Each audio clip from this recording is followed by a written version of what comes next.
उत्तर प्रदेश के एक छोटे से गांव भैरवपुर के बाहर एक पुरानी सड़क थी। दिन में उस सड़क पर लोगों की आवाजाही रहती थी, लेकिन रात होते ही वहां सन्नाटा छा जाता था। गांव के बुजुर्ग अक्सर बच्चों को चेतावनी देते थे, दादाजी सुनो बच्चों, रात के 12 बजे के बाद उस सड़क की तरफ भूलकर भी मत जाना। एक बच्चा, लेकिन दादाजी वहां ऐसा क्या है? दादाजी धीरे से, वहां एक काली बस आती है। बच्चे हंसने लगे। दूसरा बच्चा, बस से भी कोई डरता है क्या? दादाजी का चेहरा अचानक गंभीर हो गया। दादाजी, यह कोई साधारण बस नहीं है।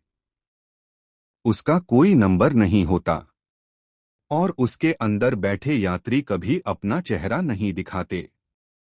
यह सुनकर बच्चों की हंसी गायब हो गई। संगीत।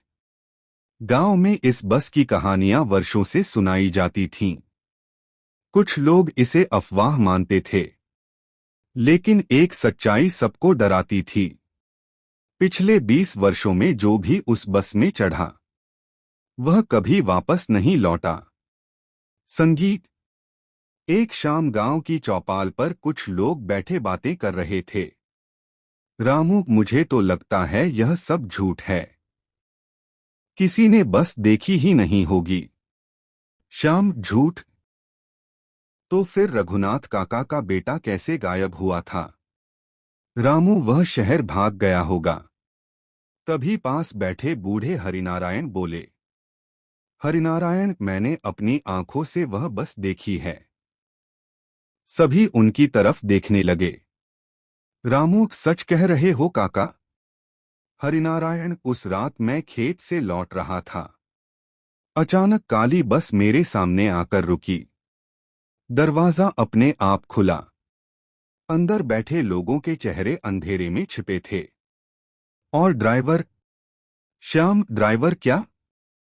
हरिनारायण के चेहरे पर डर साफ दिखाई देने लगा। हरिनारायण, उसकी आंखें पूरी तरह सफेद थीं।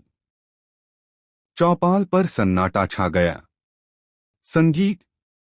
उसी गांव में अर्जुन नाम का एक युवक रहता था। वह पढ़ा लिखा और निडर था। उसे भूत प्रेत जैसी बातों पर बिल्कुल विश्वास नहीं था। एक दिन उसके दोस्त दीपक की शादी पास के गांव में थी।